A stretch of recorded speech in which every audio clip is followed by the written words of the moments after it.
Hi, this is Tim Hamilton, the co-host of the Maryland Crabs, and I'm here with a Crabcake for your listening pleasure. What's a Crabcake? Well, it's not quite a full episode, it's just a little snippet. Stay tuned and check it out. Make sure you check us out on themarylandcrabs.com. You can follow us on Twitter at MD Crabs Podcast or find us on Facebook at the Maryland Crabs Podcast. Don't forget, subscribe, rate us, iTunes. Go there now.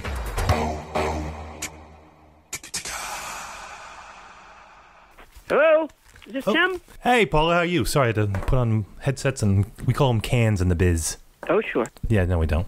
So I'm calling from the Maryland Crabs Podcast here in Annapolis, Maryland, where you're going to be this weekend on December 15th. Yeah, I love it there. You come much? Well, I come every year right around now. Oh, that's right, you do. I've seen that every year. Let's see, you were in the Wilbur in Boston, then you do Annapolis, and then off to San Francisco. So you're kind of doing the little town in between the huge towns.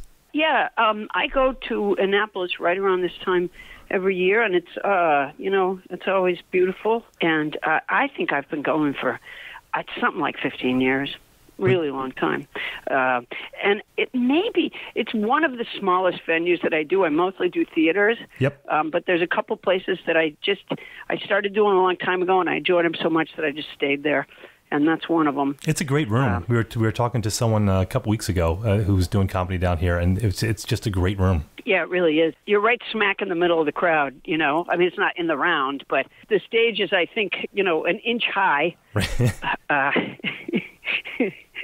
And I like that it's a music venue. There's a feeling about a room that's had a lot of music. It's got a vibe. Yeah, you've got John Hyatt. Exactly. That's what I was trying to say. Right. So you think that bar is kind of set low. So you're like, people are used to dancing in the aisles, and here I am telling my jokes. Yeah, exactly. But you're an East Coast person though, originally, right? You started in the Boston scene, right? I did.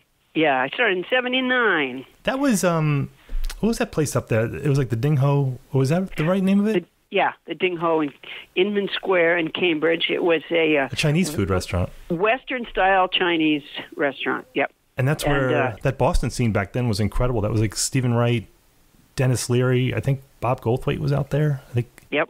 Yeah, it was. It was wild and woolly, I'll say that. In fact, the guy who owned it, he had no idea what hit him. He had this little Chinese restaurant, and I'm sure that it had never been full in the history of his business.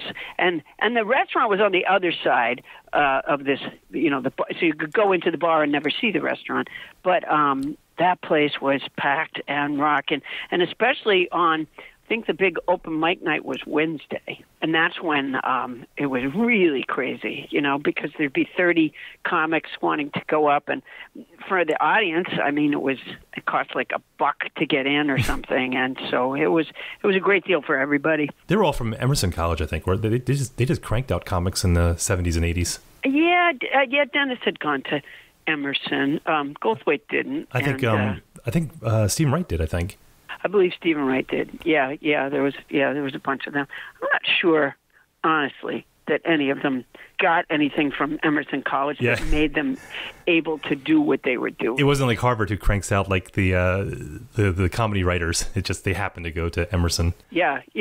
It may be more Emerson benefiting from its students than the students benefiting from Emerson. I'm not certain, really.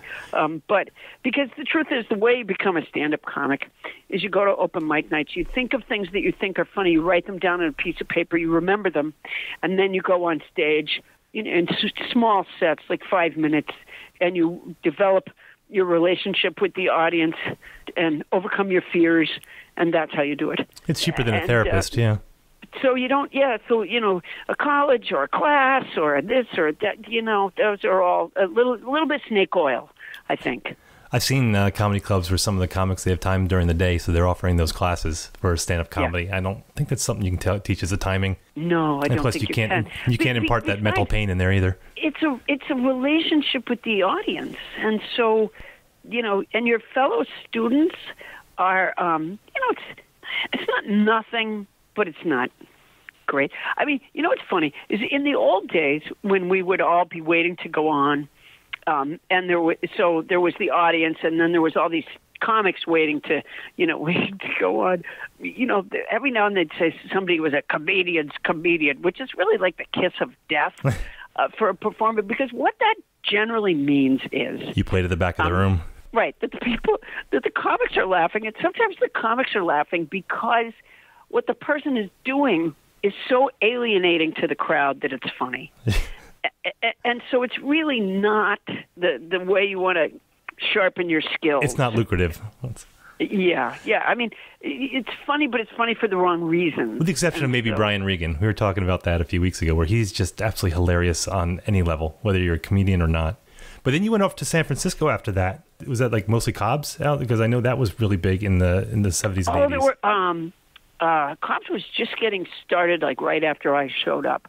There was a bunch of clubs. There was a place called the Punchline, which was the sort of fancy corporate club. And then there was my favorite club ever, which was the Other Cafe, which was over in the Haight-Ashbury district, or just up the street from there. And there was Cobb's Comedy Club, which was over the years has been in like 3 or 4 different locations. It started out just an incredible dive. Once again, this Asian family owned it.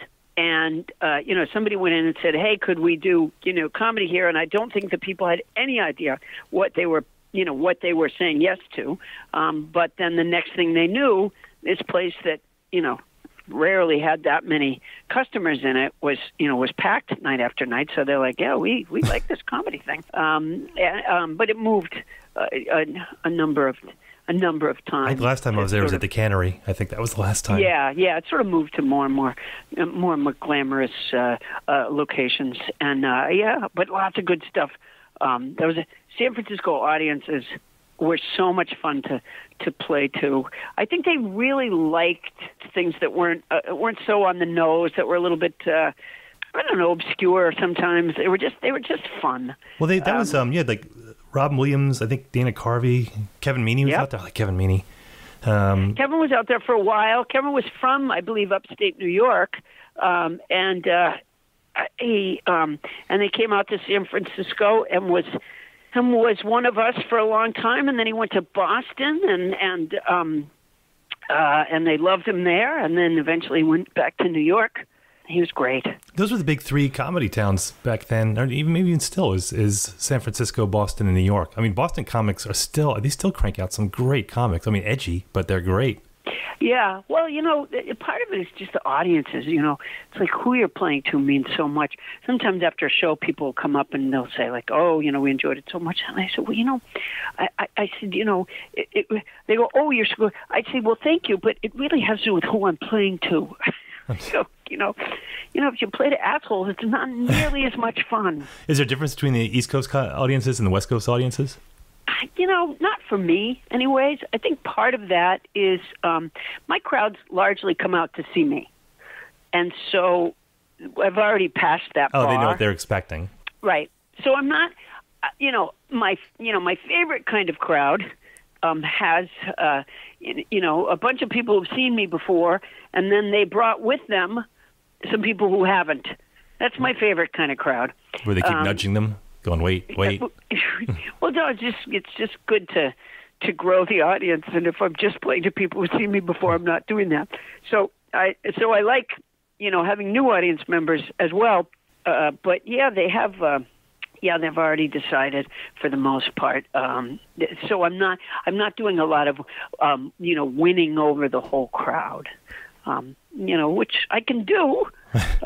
But well, your crowd work is famous. I mean, you really do work the crowd. It's amazing to watch, and you've been doing that forever too. Yeah, well, I've been doing this job for 39 years. I remember I saw your first. It was Cats, Cops, and Stuff. I think was that your first? That was in '90. I was in college, and I remember that was in one. the '90s. Yeah. I'd already been at it for 10 years by the time I got there. Isn't that amazing, though? It took you that long to get a special, and that was, when HBO had their specials and the young comedians, but now with Netflix, it seems like they kind of hand them out like candy. I don't know if some people are ready for it, and they get them very quickly, and I just don't know. I don't believe in paying your dues, but I think sometimes. Oh, I believe in paying your dues. Well, I mean, if you're funny, you're paying it too. Yeah. As I said, there is no college for this job. The way you do this job is by doing the job. But I think sometimes, I really don't hang out with comics anymore because I work alone, so I don't have an opener or middle act or anything like that with me, and so I can't speak to what everyone thinks or does. But back many years ago when I was in clubs, sometimes people would come up to the other comics and they would say, "Oh, what'd you think? What'd you think? How was I? Do I really want to?" They're MC, and they'd say, "I really want a middle." And this guy won't hire me to middle. And I used to say to him, "You're out of your mind." I said, "Be the most incredible MC, and maybe you can even then, when you're really like a fantastic MC, maybe you could even ask for a little bit more money.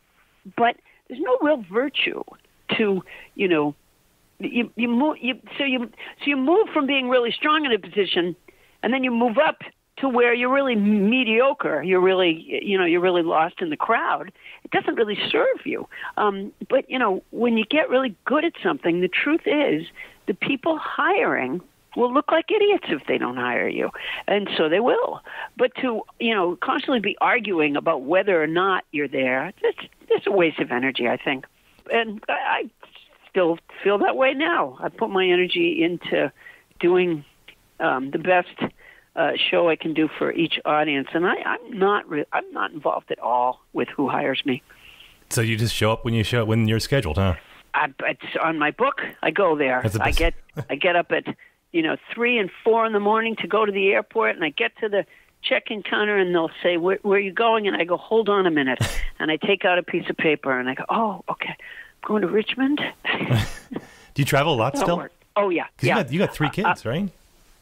They're all young adults now. Oh. So actually, the only reason I don't go out for, I probably wouldn't do venues in the early part of the week anyways, just because I don't think I'd have much of an audience for it. But my schedule is usually Thursday, Friday, Saturday, and then I fly home on Sunday and do some chores, and I'm out again. But I have a house full of animals, and so I have to come home to take care of them. So you put the food down on Friday and then just rush home on Sunday night, hoping they didn't finish it all? No, I have someone who stays and takes care of them for me, but they don't want to stay for a week. So and I have 14 cats. It's not easy to get Do you seriously have 14 cats? I do, yeah. And so you can't really just put food down and leave. It requires a lot of cleaning. Don't you worry that they're going to turn on you at some point? I just, I like cats, but then, when you get that large, a kettle of cats, right? Or clutter, I would get nervous. No, they don't. They haven't yet turned on me. I just read like a detective novel where one of the corpses, one of the deceased, was nibbled by their cat. They'll do that. I don't know if I think you think so. Yeah, they'll do. You know what? I read about that the other day, and this is taking a turn here. But like dogs will protect you, like when you're deceased, if you have a stroke or something like that. But cats, the one who sits on your lap, that if something were to happen to you, they would turn on you very quickly. I don't think that's true. I wouldn't want to test it. Yeah. They seem very utilitarian. We'll find out. All right. So if you don't hear from me for a while, come and see if my body's still whole. Now you have me worried. Yeah. I'm not too worried. Watch yourself. No, I'm not worried at all. No, the only problem I have with them is that they insist on crossing in front of me without the light. And so I'm forever tripping over them. But I don't think I've really built up hostilities with them, so I think I'm fine. We have 2, and I think that's a lot. Yeah. I don't deal.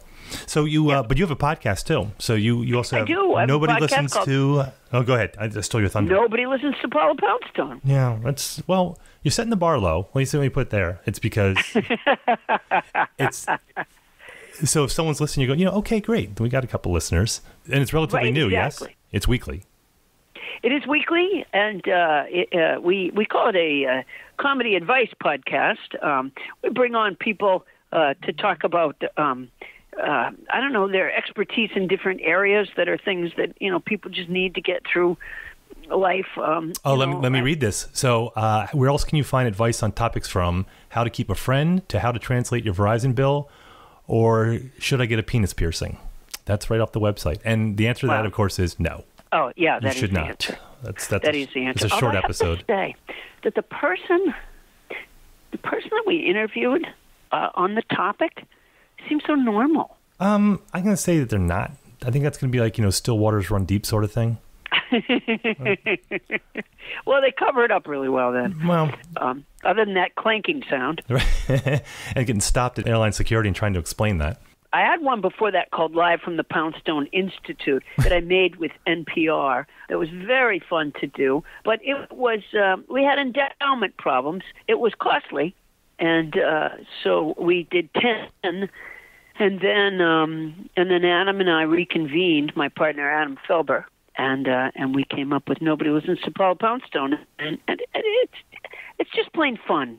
There's some information shared for sure. If you listen and you didn't find it funny, you probably will at least still walk away with some sort of useful information.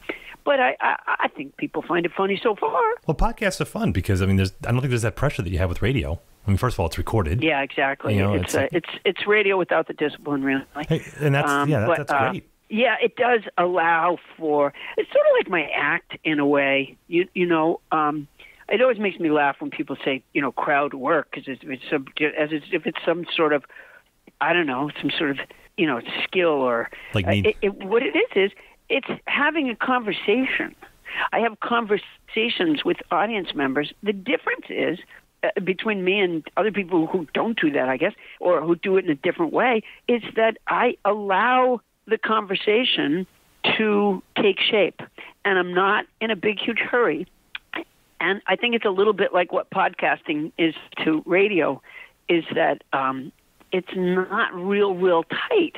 But what happens as a result is that eventually you just find great stuff that really you wouldn't have found any other way. So that if you were in a big hurry, those layers and levels in that relationship doesn't have time to build, and so you don't. When the audience member says something really funny, or when I say something funny in conversation with the audience member, people have to know who it is I'm talking to in order for the joke to have a realm. And so that takes a few minutes. You don't do that instantly. I think it's a little bit like the podcasting thing. It's a little bit more laid back, a little bit more loping, but just plain fun. We have room to explore, and that's hard to do on stage when you think everyone's watching this, and I'm kind of poking around looking for something. Well, I asked them to turn away. Well, I mean, there's got to be some where you're poking around and you're like, all right, this isn't working. There's just nothing there. Yeah, I think it's just a matter of allowing. It's just a matter of saying, well, this is, it's okay to do it this way. I don't have to sound exactly like everybody else. I don't have to do it at the pace of everybody else. And once I've allowed myself that permission, again, just great things, come into being. Nothing. Somebody said to me the other night, I had a guy in the front row. I forget how he identified himself, but somebody asked me if he was a plant, and. I just pictured like a rhododendron. First of all, that would require the E word, effort, and so no. But it was sort of funny because the conversation that I had with the guy was just nothing that anybody would plan. And I'll let you go, but I'm curious about the book you had. You also wrote a book last year, this totally unscientific study of the search for human happiness. That fascinates me. I saw a documentary. I think it was just called Happiness. It was like a 4-part documentary on Netflix a couple of years ago where they went around the world to find people who were happy. And they had like some guy in India who collected trash and he lived in a hovel and he was just deliriously happy. And it was just because he knew his place. It was just an amazing thing. But for you undertook several endeavors to see if it made you happier. I did. My book is a series of experiments doing things that I or other people thought would make me happy.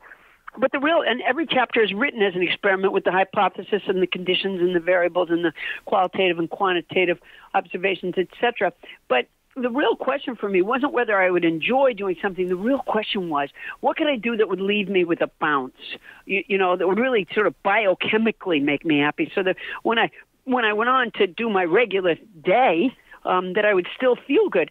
And so the analysis part of each chapter is checking in with my regular life to see how things are going. The book took several years to write because some of the experiments were very long. So in the end, it is, among other things, the story of raising my children. And it was fun to do. I heard somebody talking the other day, like a TED Talk or something, and he was saying that one of the keys to happiness was low expectations. That's not wrong. I mean, I think he's right. I think it's right too. I do. I also think that much of happiness is just purely biochemical. Yeah. I mean, the fact that you feel better when you exercise and you move around. I mean, the truth is, you don't feel better while you're doing it. In fact, I started years ago taking Taekwondo and self-defense with this guy, not because I care about either of those things, but because it was a grueling workout. And so I used it for my Get Fit experiment. And the truth is, yeah, you do. You feel much better when you're working out, or after. During the years in which one is working out, one feels better. Are you a generally happy person to start with? No, I don't think so. No, I get that. No, you wouldn't be in comedy if you were. I don't know. No, I don't think there's any relationship between those two things. You don't think? No, I think that's just an old wives' tale and a great excuse. In fact, what I find is that I didn't do a chapter where I talked about that, but I think that because I just sort of became aware of thinking in those terms, one thing I'm absolutely sure of is I have the best job in the entire world. My job is uplifting. I go tell people things that I thought of that I thought were funny, and I do it in front of a group of people who've come out to laugh for the night. And so I find that no matter where I left off in my regular life, which is sometimes just plain, biochemically depressed, which is sometimes there's some circumstantial things that are challenging, whatever it may be, I go on stage and within seconds, I am healed. Really and truly, no matter what mood or circumstance I go on in, it's just so damn much fun to laugh with other people. I'm the luckiest performer in the world. That's amazing. Well, you can see you perform if you're listening. The Paula Poundstone, she's going to be at the Ram's Head on stage on Saturday, December 15th. There's two shows, right? 6:30 and 9:30? Yeah. And I just checked and the seats are going quickly, so you're going to want to, if you're interested, you're going to book those now. But again, that's ramsheadonstage.com for Saturday, December 15th. Hey, Paula, thanks for being on the podcast. I've been a big fan since I was in middle school, I think, in the 80s, and I can't believe I'm talking to you, and I just appreciate you being on the podcast. Oh, great. Well, thank you so much. I appreciate it, and that's very flattering to hear. Thank you. All right, Paula. All right, you take care. All right, thanks much. I'll talk to you later. Bye-bye. Bye. This has been the Maryland Crabs podcast with Tim Hamilton and John Fernay. Sure to follow them in all the regular places, Facebook, Twitter, YouTube, and online at themarylandcrabs.com. Take a moment to rate us on iTunes. Now, get the hell out of my kitchen. Seriously, go! You're still here? It's over. Go home.